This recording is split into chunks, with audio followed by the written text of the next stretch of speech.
ABP અસ્મિતાના અહેવાલની જબરજસ્ત અસર. કચ્છમાંથી પસાર થતા તમામ નેશનલ હાઈવેનું રિપેરિંગ કામ શરૂ. 72 કલાક સુધી ટ્રાન્સપોર્ટરો માટે ટોલ ફ્રી.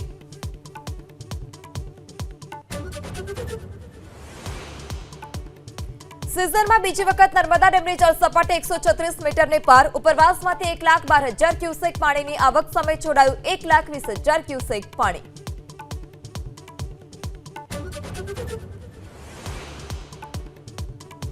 સતત બીજા દિવસે ગેરકાયદે બાંધકામ પર ફરી વળ્યું પ્રશાસનનું બુલડોઝર. દ્વારકામાં જલારામ વિસ્તારમાં પોલીસે સાથે રાખી પ્રશાસને દબાણો કર્યા ધ્વસ્ત.